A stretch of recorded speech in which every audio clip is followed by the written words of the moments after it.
Cette émission est une production de la télévision régionale des Moulins.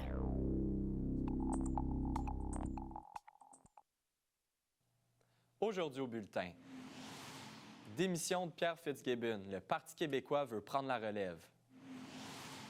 L'Oktoberfest de Repentigny fait les choses en grand.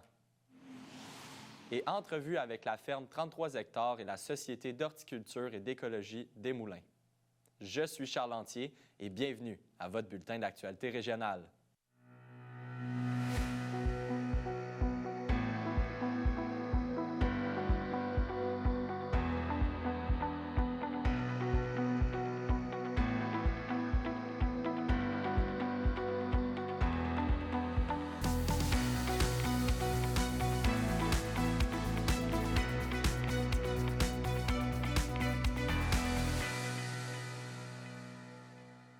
« 43 personnes à bord. Bonjour, mesdames et messieurs. Il y a C'est un plaisir de vous retrouver ensoleillées, il y a beaucoup de gens en même temps. Alors,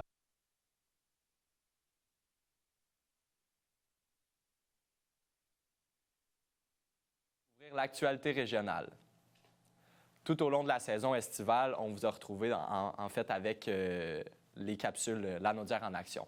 Dans un autre ordre d'idée, le député provincial de Terrebonne et super ministre Pierre Fitzgibbon a annoncé sa démission sur la place publique la semaine dernière. M. Fitzgibbon, qui était d'ailleurs responsable du projet de loi 69 en lien avec la gestion des ressources énergétiques, a soulevé une perte de motivation, ce qui explique son départ.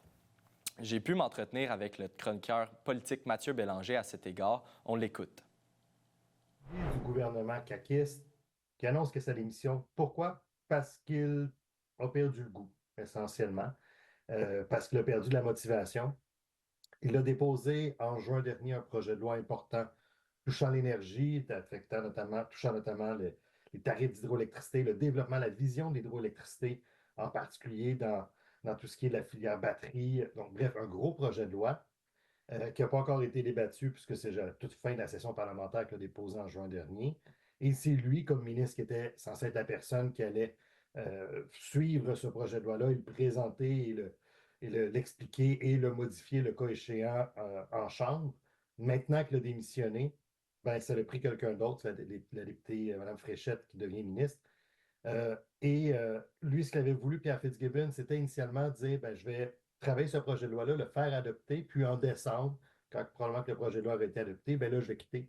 François Legault lui a dit ben, si t'es prêt à être moins motivé au travail, pars maintenant, finalement, ce qui a entraîné sa démission. Bref, c'était la décision, à cause du manque de motivation et du désir de quitter le Pierre Fitzgibbon, mais la décision de François Legault qu'il quitte maintenant.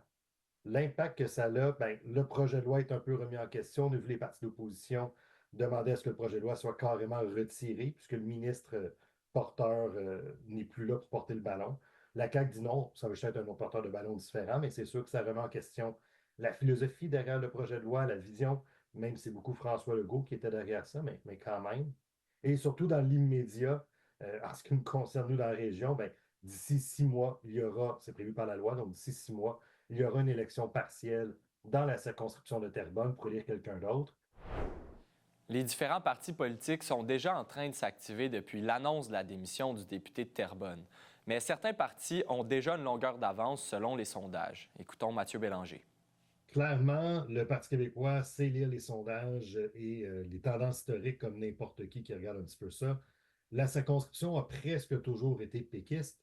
Et dans ce contexte-là, où il y a une remontée de l'appui envers le Parti québécois qui, si on se fait au dernier sondage, pourrait potentiellement former un gouvernement, pas clair s'il serait majoritaire ou minoritaire, mais en tout cas, finirait numéro un. Dans ce contexte-là, ben, le PQ voit bien l'opportunité qu'il a d'avoir un gain à Terrebonne et veut mettre les bouchées doubles pour l'obtenir, ce gain-là. C'est ce qui explique que dans les jours qui ont suivi l'annonce de la démission de Pierre Fitzgibbon, effectivement, Paul Saint-Pierre Plamondon était, donc le chef du Parti québécois, était dans la circonscription de Terrebonne pour se faire valoir, pour tenir un rassemblage et dire ben, je vais l'avoir, je vais la remporter, cette circonscription-là. Moi, Paul Saint-Pierre Plamondon, moi, le Parti québécois, on va l'avoir. Et on voit que même la CAQ reconnaît cette difficulté-là pour eux de remporter de cette circonscription-là. J'écoutais Pierre Fitzgibbon en entrevue à Radio-Canada, à l'émission Tout le monde en parle, et il n'a pas dit dans ces termes-là, mais ça sonnait presque, je reconnais que le PQ va gagner cette circonscription-là. En tout cas, certainement que le PQ est très compétitif. Donc, les bouchées vont être mises pour que le Parti québécois l'emporte. Et là, il va falloir voir est-ce que la CAQ va vouloir combattre pour la garder, ce qui est encore très possible quand même dans le cadre actuel, ou déjà jeter la serviette. Ça reste à voir. Il va falloir voir qui que, et le Parti québécois et la CAQ, alternativement les autres partis politiques, même s'ils ont moins de chance, qui vont choisir pour représenter la circonscription. Il y a des rumeurs qui circulent au niveau du Parti québécois que ce serait Mme Nathalie Saint-Clair-Desgagnés qui serait intéressée à venir, donc l'actuelle députée bloquiste. Si c'est elle qui se présente pour le Parti québécois, bien là, il y aura une élection partielle dans la circonscription fédérale de Terrebonne. Bref, il peut y avoir un jeu de dominos comme ça, mais tout ça, on est encore beaucoup dans des hypothèses. Là, c'est beaucoup, encore une fois, de si dans tout ça. Mais chose certaine, c'est une circonscription que le Parti québécois croit pouvoir gagner et va tout faire pour réussir à l'obtenir, cette victoire-là.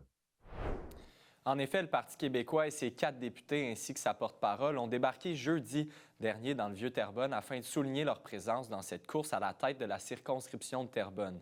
J'ai pu me rendre sur place afin d'assister au point de presse du chef Paul Saint-Pierre Plamondon et par le fait même interviewer plusieurs citoyens et partisans qui étaient présents dans le Vieux-Terrebonne pour cette occasion. Nous, au Parti québécois, on ne manque pas de motivation pour Terrebonne.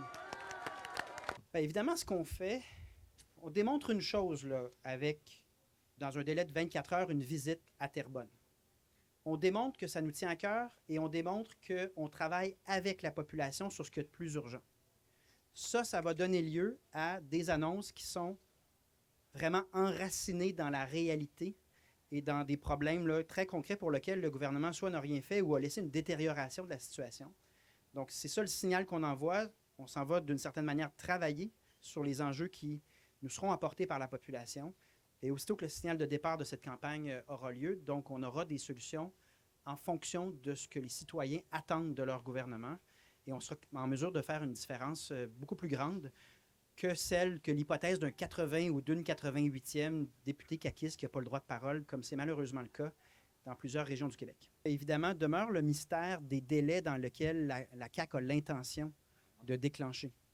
Donc, nous, c'est important d'être là et de commencer à travailler avec les citoyens pour ce qui est des annonces comme celle de la candidature, beaucoup en fonction d'événements là, pour lesquels on n'a pas le contrôle. Aujourd'hui, on a entendu dire que Paul venait ici avec les députés, les co-porte-paroles et tout ça. Fait que je voulais venir vivre l'engouement un peu de tout ça, là. Le vent lève, on dirait, là. Moi, je suis un gars de Terrebonne depuis que je suis tout jeune. Fait que toute ma vie, j'ai pu voter Parti québécois ici. Ça a été pendant longtemps, ça a été un fort péquiste. Fait que là, quand on a perdu au détriment de la CAQ dans les dernières élections, là, bien là, de savoir que Pierre Fitzgibbon partait puis que là, on allait peut-être avoir un petit quelque chose qui allait naître ici à Terrebonne, j'étais excité quand même de venir voir un petit peu qu'est-ce qu'on allait avoir à dire. Ça fait des années, voire peut-être 30 quelques années que j'ai milité pour le Parti québécois, dans évidemment d'autres régions. C'est de père en fils que ça se passe et aujourd'hui, c'est au tour de garçon d'être introduit à la notion de la politique québécoise et du Parti québécois. Bien, moi, mon école a finissé à 4h30, fait qu'on s'est vraiment dépêché de venir ici pour pouvoir voir ces hommes politiques-là. Oui, c'est quand même assez impressionnant parce que là, on voit vraiment beaucoup de monde du PQ, beaucoup de monde qui porte des signes du PQ. Ah, c'est nos convictions, on croit au pays du Québec, c'est ça. Puis c'est l'enthousiasme constant à peu près partout autour de nous. Je sens que les gens, ils veulent un changement, puis c'est le temps.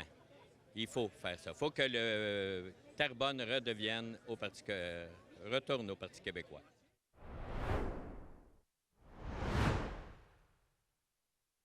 Rendez-vous sur le site de tvrm.ca.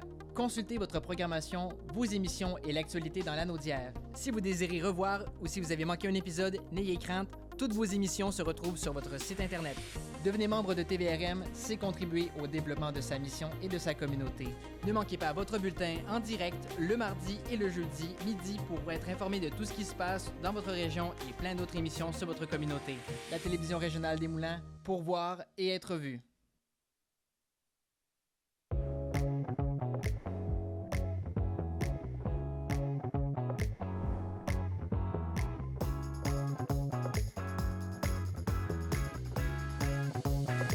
Bienvenue à Cuisine du Monde. Oui, c'est exact. Je comprends. Je dois dire que c'est très piquant. Ça bouge peut-être. Parce que la cuisine, c'est le patate. Oui. C'est vraiment très bon. Bon appétit. Fibre est de retour pour une deuxième saison. Chaque semaine, j'aurai l'opportunité de m'entretenir avec des entrepreneurs qui possèdent tous des parcours différents. On découvrira ensemble les diverses facettes de leur personnalité, leur motivation, les défis et bien sûr la passion qu'ils ont pour l'entrepreneuriat. Une nouvelle saison avec une nouveauté cette année, Fibre Extra. 8 entrevues avec des spécialistes sur le financement, le droit des affaires, les assurances et bien d'autres sujets afin de bien vous outiller. C'est ici même sur MaTV Lanaudière. Les productions vidéo Don Quichotte. Une vidéo pour votre entreprise. Un studio tout équipé, spécialisé. Vos valeurs, votre organisme. Nous avons aussi le service de drone qui vous permettra de prendre des plans de vue les plus spectaculaires. Ainsi que notre service de streaming web pour prendre vos directs. Rapide, unique, Don Quichotte. Créons ensemble la vidéo qu'il vous faut.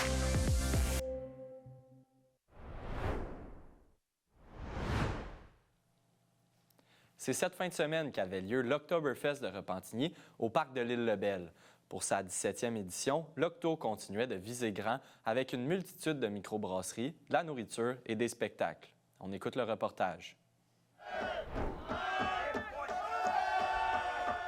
L'Oktoberfest, c'est un mix de beaucoup de choses. Principalement, premièrement, c'est présenter ce qui se fait de meilleur en microbrasserie au Québec. On a au-dessus de 45 microbrasseries présentes ici. On a des food trucks, donc en nourriture, donc c'est pas juste de l'alcool, il y a aussi beaucoup de nourriture, des spiritueux. Donc c'est vraiment le temps de découvrir pour les épicuriens, les amateurs de bonne bouffe et de bons alcools. C'est le rendez-vous à venir.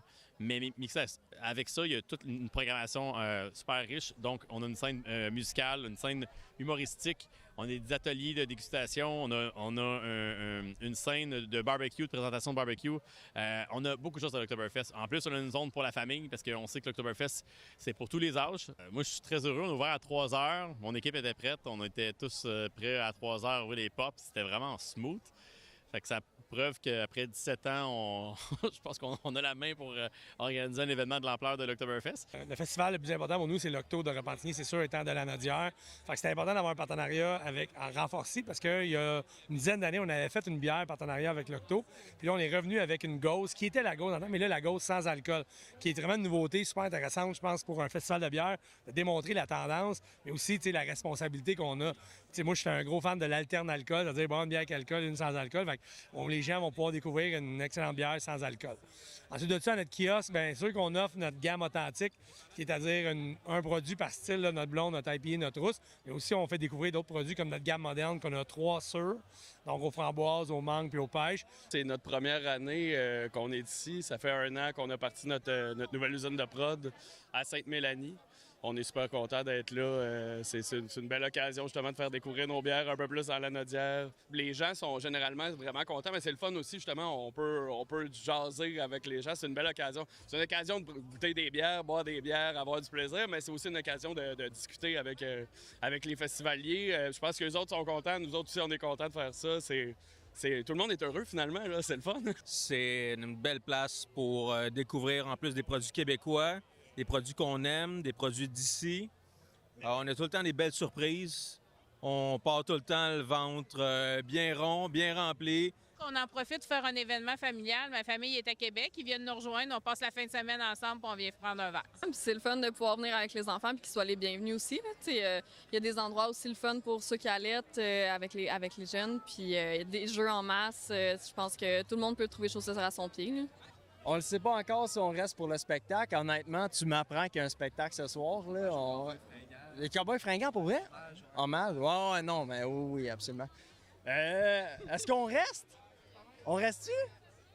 Je pense qu'on va rester. Si c'est un hommage pour les Cowboys fringants, on va rester, d'après moi.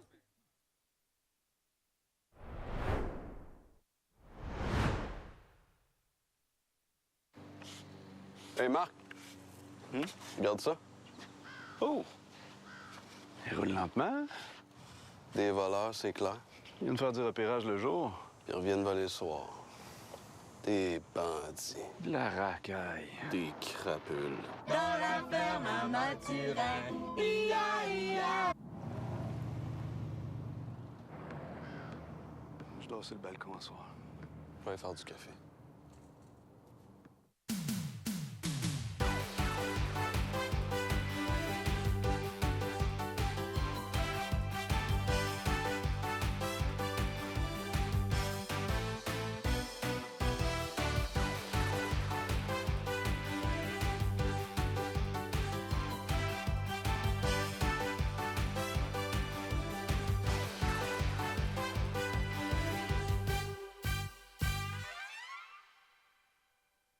Rendez-vous sur le site de tvrm.ca. Consultez votre programmation, vos émissions et l'actualité dans l'Anaudière. Si vous désirez revoir ou si vous avez manqué un épisode, n'ayez crainte, toutes vos émissions se retrouvent sur votre site Internet. Devenez membre de TVRM, c'est contribuer au développement de sa mission et de sa communauté. Ne manquez pas votre bulletin en direct le mardi et le jeudi midi pour être informé de tout ce qui se passe dans votre région et plein d'autres émissions sur votre communauté. La télévision régionale des Moulins, pour voir et être vu. Voyons, tu roules donc bien pas vite. Ben, normal. OK, je comprends. Quoi? Faudrait pas arriver trop tôt à la maison. Hein? Tu me fais une surprise pour mes 40 ans? Ta fête est dans 8 mois, là. C'est pour ça que Mimi était bizarre au bureau aujourd'hui. Non, je te jure, j'ai rien fait. T'as pas fait venir ma soeur d'Australie pour ça, mon fou, toi? Merde, m'écoutes-tu? Je peux pas croire, j'ai rien vu venir. C'est 30, je roule à 30, c'est tout. Je vais quand même faire semblant d'être surprise. Tu vas être surprise.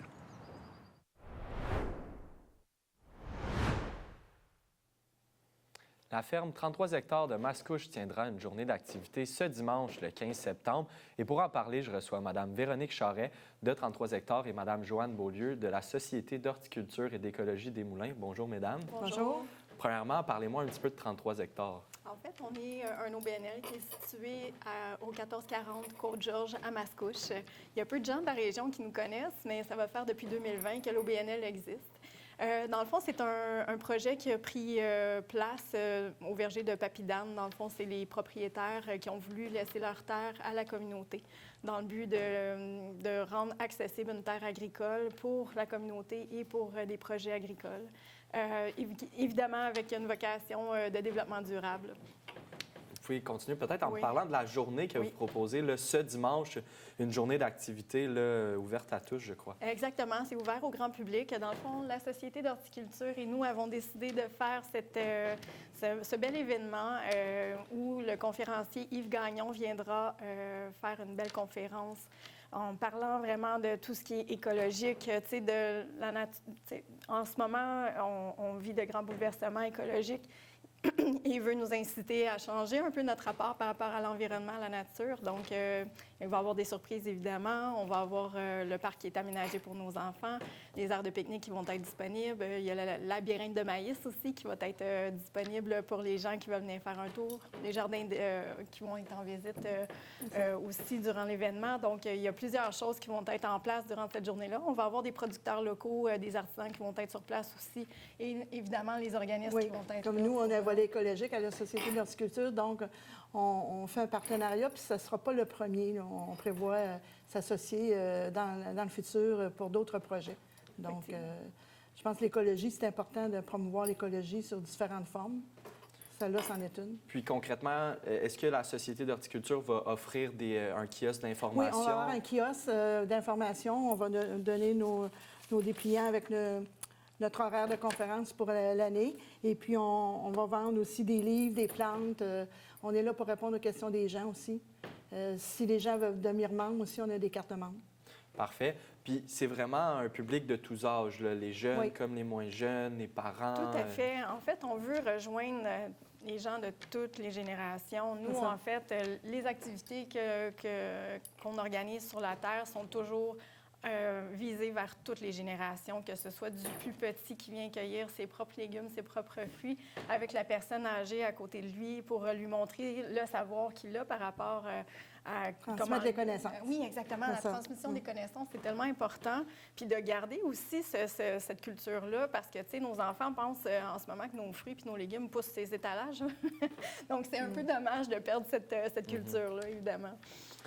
Parlez-moi un petit peu des conférences qui vont être offertes, là, notamment avec les victimes des pesticides du Québec. Oui. Là, donc, quand même, il y a plusieurs conférences qui vont être offertes. Ça va être notre petite surprise de la fin. On n'a pas trop axé là-dessus parce qu'on voulait vraiment que le témoignage de M. Serge Boilly et M. Serge Gillard soit comme la cerise sur le sundae à la fin de la conférence. Ce sont des gens responsables de... Oui, exactement. Ce sont, dans le fond, les deux personnes grandement impliquées au niveau des victimes des pesticides du Québec. On se veut, cette journée-là, être une journée de, ressourcement, 2, de sensibilisation, de conscientisation pour la population, pour tout le monde.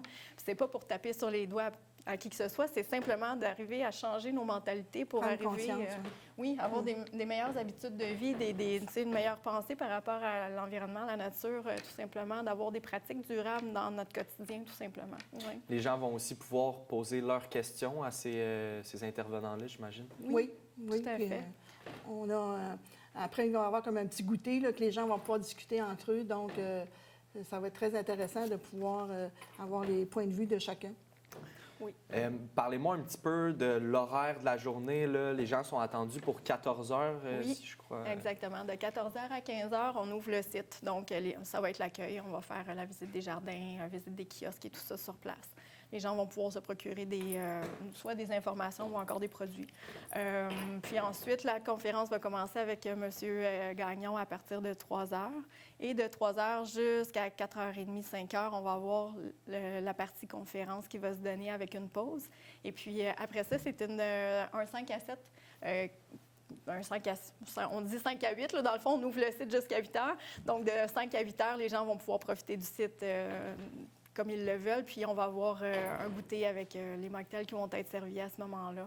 Puis, dans le fond, c'est ça, on a le site offre vraiment un endroit agréable à visiter, exactement. De ce que je comprends, c'est vraiment une journée polyvalente, dans le sens où on offre, pour les gens qui n'ont jamais été sur les lieux, vont vraiment pouvoir visiter le site, puis ensuite aller chercher de l'information qui leur convient. Là. Tout à fait. Fait que c'est une journée pour tous. Tu sais, déjà d'avoir le parc aménagé, ça dit aux familles, vous êtes les bienvenus tout de même cette journée-là. On sait bien que c'est la rentrée scolaire, les gens sont beaucoup plus occupés en ce moment. C'est sûr qu'un dimanche après-midi, c'est pas nécessairement la journée idéale, sauf qu'en même temps, on est conscient qu'après la conférence, les gens peuvent quitter comme ils le veulent après le goûter et tout ça. Puis ça offre un petit... tu sais, avant de commencer la semaine, au lieu d'avoir le blues du dimanche, bien là, ça va être comme... on vient chercher un message qui est porteur vraiment de sens. Oui, de sens, exactement, tu sais, pour arriver à nous être mieux dans l'équilibre dans tout ce qu'on vit. Puis je pense que, tu sais, de repartir avec ça pendant la semaine, de se laisser porter par ce message-là, ça peut juste être positif. Puis même pour le reste de l'année, ça, tu sais, vraiment, Yves Gagnon, tu sais, a un témoignage qui est assez poignant par rapport à juste qu'est-ce que lui a fait ici au Québec. Tu sais, c'est quelqu'un qui est bien ancré dans sa région, dans la Nodière à Saint-Didas. Il a vraiment formé juste son jardin qui est riche à visiter, en plus des semences que lui-même a pu partir sa propre entreprise de semences. Donc, il y a comme un message qui vient porter, qui porte tout son sens. Donc, oui, effectivement, ça va être des gens qui vont être très inspirants cette journée-là. Donc, ça va être un dimanche qu'on voulait inspirant. Je pense qu'on a quand même bien réussi avec la Vous invitez vraiment les gens à venir. Donc, les gens peuvent aussi s'inscrire. Alors, c'est ce dimanche. On invite les gens à aller à la ferme. Nous annonce beau temps en plus, fait qu'on devrait être parfait. Super circonstance. Bien, merci beaucoup d'avoir été des nôtres en studio aujourd'hui. Merci de nous avoir reçus. Merci.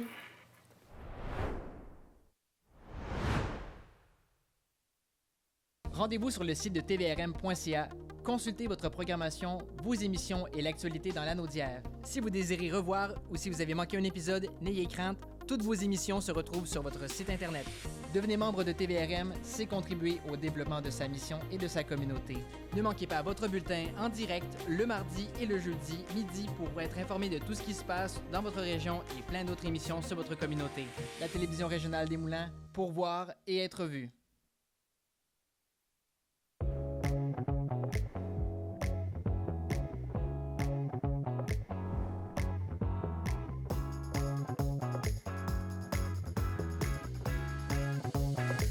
Bienvenue à Cuisine du Monde. Oui, c'est exact. Je comprends. Je dois dire que c'est très piquant. Ça bouge sur le table. Parce que la cuisine, c'est le patate. Oui. C'est vraiment très, très bon. Bon appétit.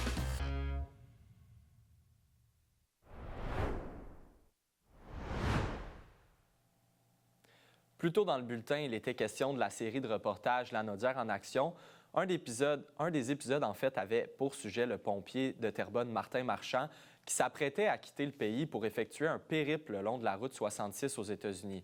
Le but est de rendre hommage à sa femme Geneviève, décédée subitement d'un cancer du cerveau à l'âge de 51 ans seulement. Martin a quitté le 25 août dernier et c'est aujourd'hui qu'il arrivera au bout de la fameuse route 66. J'ai pu m'entretenir avec lui hier alors qu'il était à Los Angeles. Il m'a mentionné qu'il continue de persévérer malgré des conditions pas toujours faciles avec des températures qui peuvent avoisiner les 45 degrés Celsius. Le retour de Martin est prévu le 5 octobre. D'ici là, vous pouvez continuer de le suivre dans son voyage sur la page Facebook Roulons la 66 et vous pouvez aussi continuer de donner via la page Facebook ou encore le site Internet de la maison Adhémar-Dion de Terrebonne. Il aimerait atteindre l'objectif qui est de 13 000 $. C'est ce qui conclut votre bulletin d'actualité régionale. Merci d'avoir été des nôtres pour la première émission de la saison. On se retrouve mardi prochain pour une nouvelle édition de votre bulletin. D'ici là, vous pouvez consulter notre site Internet et notre chaîne YouTube pour voir ou revoir nos émissions, mais aussi pour voir notre série de reportages La Naudière en action qui a été diffusée pendant l'entièreté de l'été, en fait. Donc, je vous remercie d'avoir été des nôtres et à bientôt.